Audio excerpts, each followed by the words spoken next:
আমার নতুন চ্যানেলে সবাইকে স্বাগতম। যারা আমার ভিডিওটি প্রথম দেখছেন তারা অবশ্যই সাবস্ক্রাইব করে পুরো ভিডিওটি দেখে সাথে থাকুন। সবাইকে ধন্যবাদ। এখানে আমি 6টা আম নিয়েছি। আমগুলো আগে ছিলে নিব।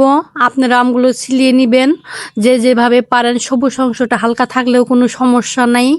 এই আমের আচারটা নর্মাল ফ্রিজে রেখে আপনারা অনেক দিন খেতে পারবেন, প্রায় 1 বছরের মতো।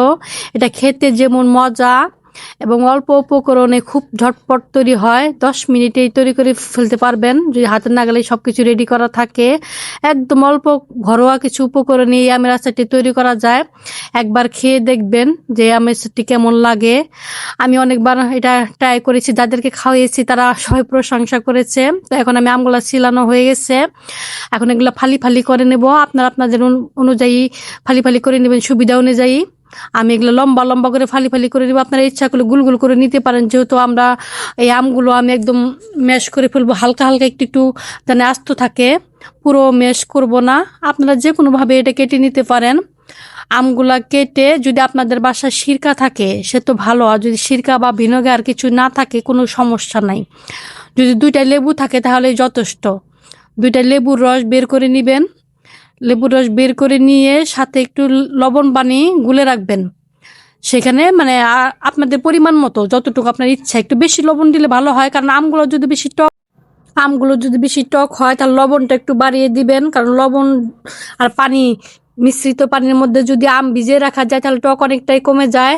অবশেষে প্রায় আমার আম কাটা প্রায় হয়ে গেল। দেখেন আমি আমার ইচ্ছা অনুযায়ী ফালি ফালি করে নিলাম। আপনারা যে কোনোভাবে এটা কেটে নিতে পারেন। আর মাঝখানে বিচিটা অবশ্যই ফেলে দিবেন, কারণ এই বিচিটা অনেক তিতা লাগে। আজকে আম কাটতে কাটতে ছোটবেলার কথা মনে পড়ে গেল।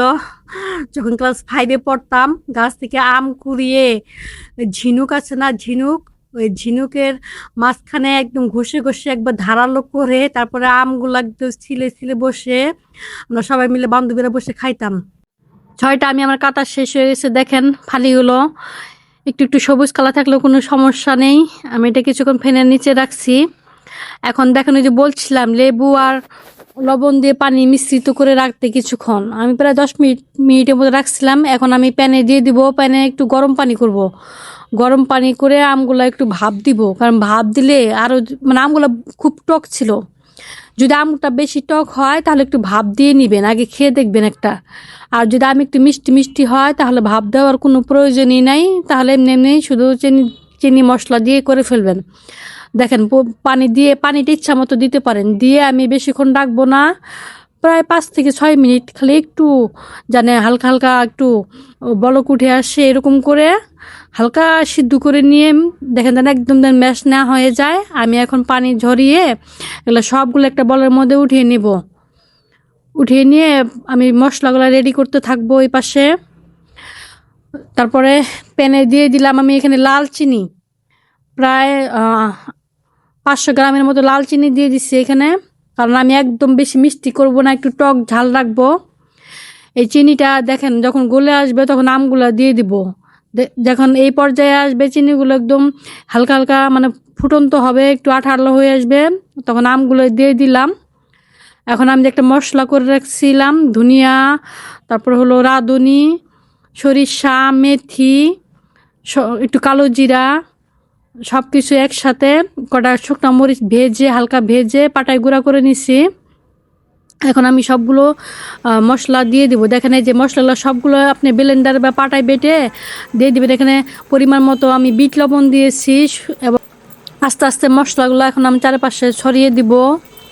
সব মশলাগুলো আস্তে আস্তে দিয়ে এখন আমি কিছুক্ষণ একটু নাড়াচাড়া করে নেব, চারপাশে যেন সব কিছু একসাথে মিশে যায়। এই অবস্থায় চুলাটা বেশি যেন আঁচ বাড়ানো না থাকে, মিডিয়াম পর্যায়ে রাখবেন, তা না হলে নিচে পুরা লেগে যাবে।